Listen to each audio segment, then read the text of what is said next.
Um, I just thought brain fart. There's going to be some editing.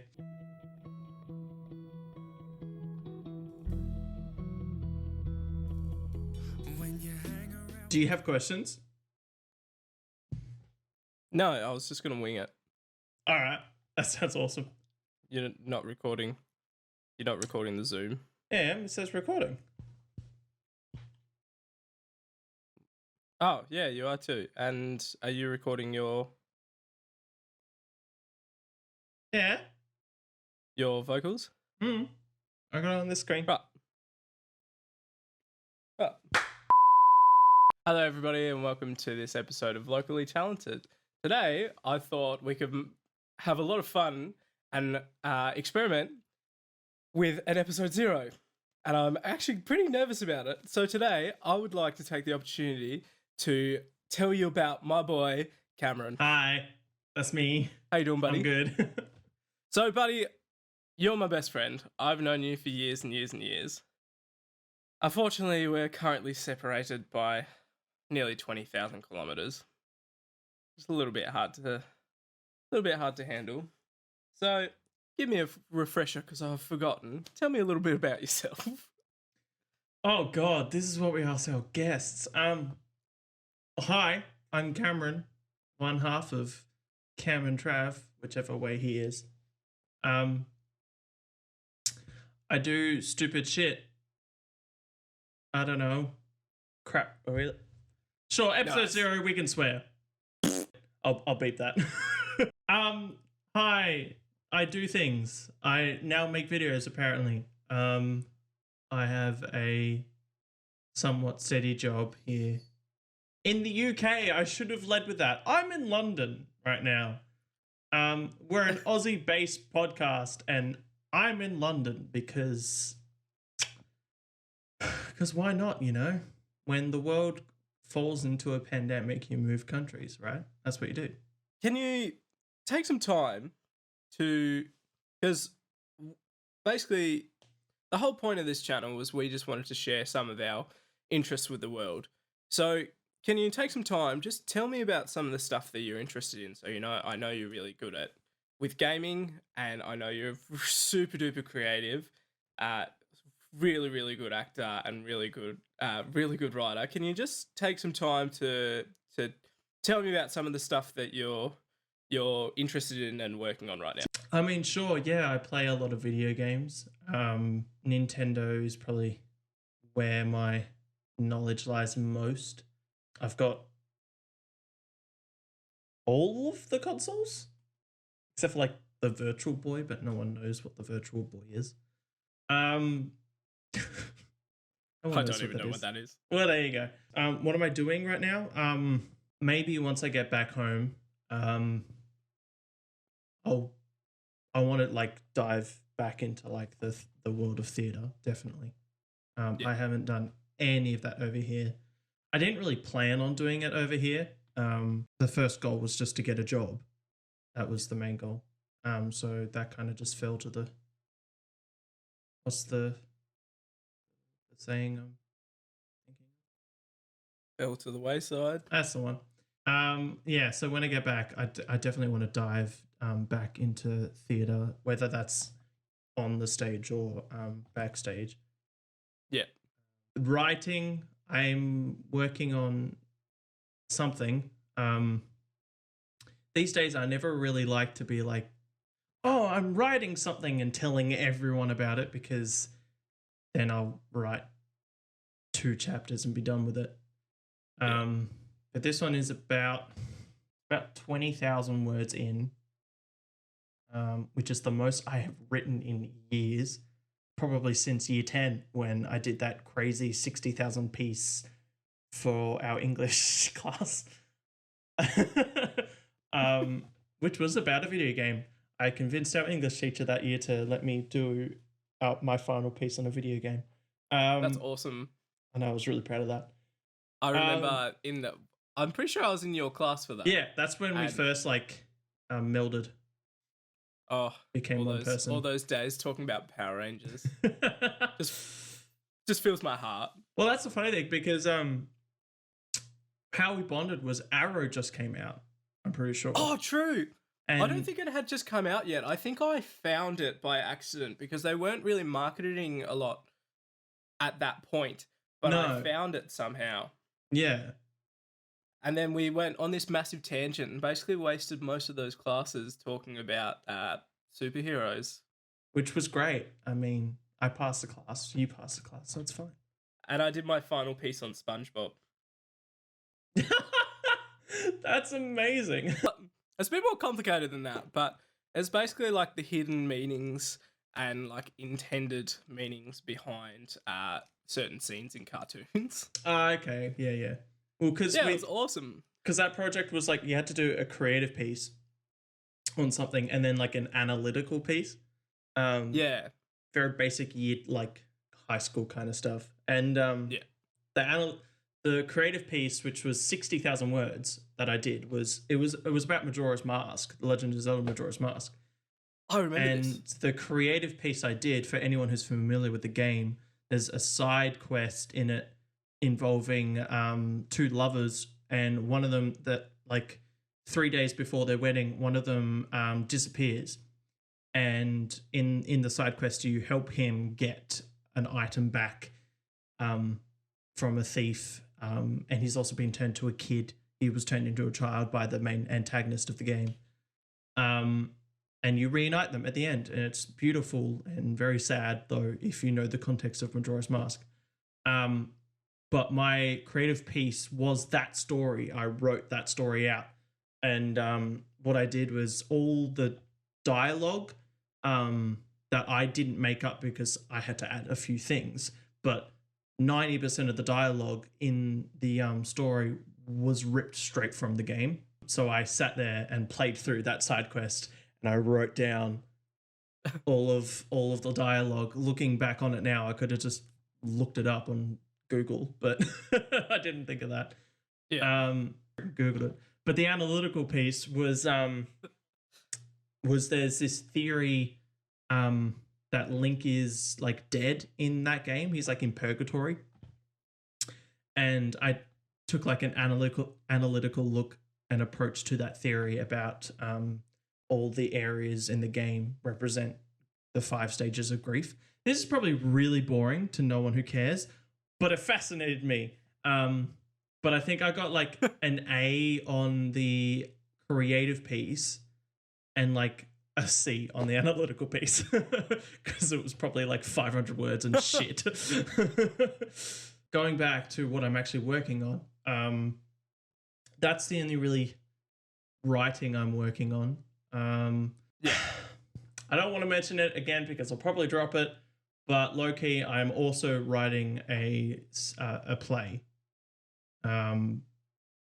It's sweet. Yeah, I don't think I've mentioned to anyone except my partner, but it's very it's weird, it's interesting, but I'm not going to say anything. That's awesome. I'm not going to ask you any more questions about that. Okay, good. I really want you to keep going with that because that sounds awesome, and knowing you, it's probably going to be wild. For lack of a better word. Yeah, hopefully. I hope it's wild. But other than that, for Cam and Trav, I guess I've got a few videos coming up. The next, depending on when this goes out, the next Childhood Games video is going to be 2 DS titles that I played as a kid. They were owned by my brother, but I played them all the time. And it's also a kind of look at like movie tie-in video games and just how little effort are put into the ones that go out on the Nintendo DS. They're Madagascar and Shrek. But I played them to death as a kid. Wait, and Madagascar is just... I didn't know that was a thing. Yeah, I mean, oh my God, so many movies have dumb cash grab tie-in video games for no reason. And the Madagascar one was just a platformer. It was just a platformer. And the Shrek one was this weird fever dream. It was like a brawler you'd like beat each other up as Shrek characters. It was wild. But then other than that, Nice. I've got a book report. I guess. I guess you could call it a book report. But I want to talk about a book that I really really like, and a video about a TV show that no one asked for, and that's all I'm gonna say. And that's pretty much it Nice. so far. Well, along the lines of Cam and Trav, I'm so glad we're doing this. As I said, we're separated by, what is it, 17,391 kilometers. I didn't just look it up Jesus. before. I don't even know. But I'm really, really glad that we're doing this together. But so the point of Cam and Trav was for us to be able to work on some content together, and for us to have a central hub for us to also just release some of the things that we're interested in. So I guess my question is, what kind of things do you want Cam and Trav to do in the future? You've just talked about some of the stuff that you're cooking up. What are some of the stuff that you would potentially want to work on if you were to say, I don't know, come back to Australia? You don't have to say it like that. Everyone knows I'm coming back. I'm coming back. I'm coming back to Australia in December, hopefully, if our flights don't get cancelled, which they probably will 1,000 times. But yes, so future of Cam and Trav. So I don't know. It's hard to pinpoint inspirations for Cam and Trav because we just did it. We never really discussed the inspirations behind it, if you know what I mean. Like, we didn't go into it being like, oh yeah, it's going to be like this. But beforehand, we did talk a lot about like Rhett and Link, Good Mythical Morning. Another thing we it'll probably eventually look like once Travis starts doing his thing would be more of a vlog brother situation, Hank Green and John Green. It like they don't do stuff together. It's Hank releases a video and then John releases a video. I don't keep up with them all the time. I'm pretty sure maybe they do sometimes do videos together, but it's mostly one of them is on screen and one of them isn't. But at the same time, we'll do a lot of stuff together if we can find the time between this and what else we're doing. So we're not really putting ourselves in box. That's what I don't want to do, but unfortunately, YouTube likes boxes. If you're trying to be successful as a YouTuber, which is a whole different conversation, then YouTube likes for you to put yourself in a box and like cater to that box. The channel and especially the podcast, which is what is the main focus of this channel, it's all about helping others and just being a conduit for them and supporting other creators and people that we know. And I guess I just want to keep on taking that to the next level, because the original list that we have in our heads is literally just people that we went to high school with or college with or know in our small isolated town. But hopefully eventually, because now Travis, you've lived in Hobart and have been in university and more people now, and hopefully eventually you can go Tasmania to Australia and then maybe the rest of the world. But that's a dream. I guess that brings up a big point of the podcast, is like that is a big focus of the podcast is we live in such a small area.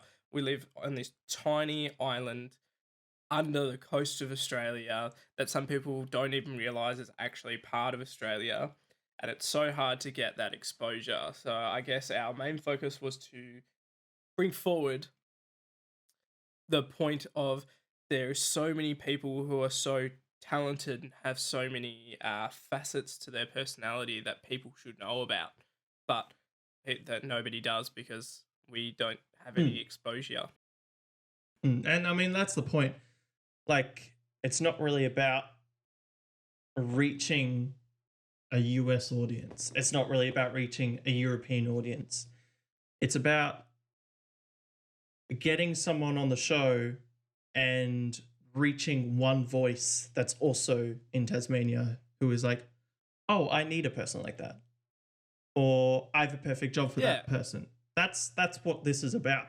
If you use the example for Lockie, like we got him on the show and he's talking a lot about being behind the camera and how he is really enjoying that. And maybe we get someone who's watched it and he's like, oh, I need someone reliable who can be behind my camera for me. I need to shoot something, or I need some photography done, you know? It's about keeping it local. Well, I don't want to say keeping it local, because like we both have that dream in the back of our head that we will get a US audience, but it is about is about expanding the I guess it's like the field of talent within the community, like getting people connected, getting the people we care about out there, and so they can network and hopefully do some cool stuff. Let's be honest, Hugh Jackman will be on this podcast. Oh my God, could you imagine? My sister... That's the dream. My sister is attending the school that he graduated from. Really? Acting Centre Australia? ACA? I think that's what it is. Yeah. Right. I was talking to the other day. That's in Sydney. Yeah, in Sydney. I was talking to the other day. I was like, oh, how's school? We met Hugh yet? Like, he just struts around the school all day. Anyway, this was supposed to be a very short podcast. So I guess I'm going to come up with some very quick rapid fire questions. They don't need to be very long, wordy answers. Go for it. They will be. Pick any console. You can only have it on... What's your desert island console? Oh, far out. My desert island console, I mean, it'd be the Switch. It's got an internal battery. It has Virtual Console in it, so I can play like old Super Nintendo and Nintendo games. It doesn't have the biggest library of like its own games that I like, but I could probably play Breath of the Wild 50 times from start to finish and never get bored of it. Switch. I pick Switch. What is your favorite storyline to any game you've ever played? Oh my God. Jesus. This is actually okay. Yes, this is cool. Not a lot of people play these. It's a spin-off. It's a Pokemon spin-off. But there were a few Pokemon games for the DS that were dungeon crawlers. And it sounds a little weird, but the story was you are a human who's been brought into a Pokemon world and you become a Pokemon. And for the first games, you start like a rescue team.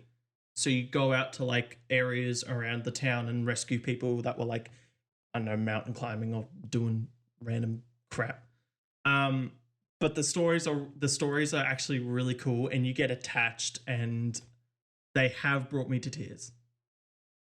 They're actually, I don't know why, that these stories are actually really cool. And they make you feel for the main characters, and they're really, really cool. I would recommend them to not just Pokemon fans, but to just gaming fans. Like, they are actually really amazing games. Pokemon Mystery Dungeon, if I didn't say its title, I don't think I did. Most important question. I really need you to think hard about this one. Okay. Shrek versus Madagascar. Wow, I thought I would have had an answer instantly. Maybe Madagascar. Tom and Cameron, our friendship is riding on this. Maybe Madagascar, because purely, like, they stopped. They had 3 movies, and then they were like, okay,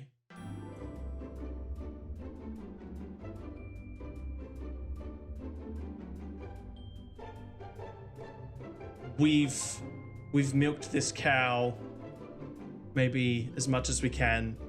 Shrek, on the other hand, did not stop at 3. They went to 5. By number 3, I was like, come on. How many times can we hear Mike Myers do this terrible accent? I think I quote Madagascar more than I quote Shrek. Shrek 1 is amazing within itself, just because of the commentary on movies and fairy tales and stuff that it did. I think Madagascar is one of the best and most quotable movies of all time. Okay. Shrek the Third wasn't bad because the Merlin character was hilarious, and Arthur was a good character, but Shrek 2 is trash. Donkey turning into a horse and Shrek turning into a human birthed the most quotable lines of the entire Shrek franchise. The Puss in Boots movie is actually good. 4 and 5, I don't think I've even watched, and Madagascar all the way because Ben Stiller is a lion. I mean, come on. But you're dead wrong about Shrek 2. The giant gingerbread man, I can respect. Okay, this is my very last question because Okay. we're going to have to wrap things up. But thank you very much for joining me on this lovely morning or night time for you. Now that we're wrapping things up, I just had my very last question was, are you, for our audience, other than Cam and Trav on YouTube, are there other places that they can look you up if they want to follow what you're doing? I mean, yeah, I'm the one who puts them in the description and in the end of the video. Yeah, I'm on Twitter. Cam does things, I think is my handle. And Instagram, Cameron Edwards. Simple. All right, thanks for joining me, buddy. This has been a lovely morning chat that probably no one would want to listen to us argue about Shrek, but I really enjoyed it. Yeah, I had heaps of fun. I'm looking forward to interviewing you. Oh, I can't wait. All right, for anybody who's sick of listening or who made it this far, thank you very much for sticking with us. But this is where we sign off. If you're still wanting to follow myself or Cameron, as he said, he's going to chuck them up at the end of the video. Till then, I guess see you next time. Bye! Bye.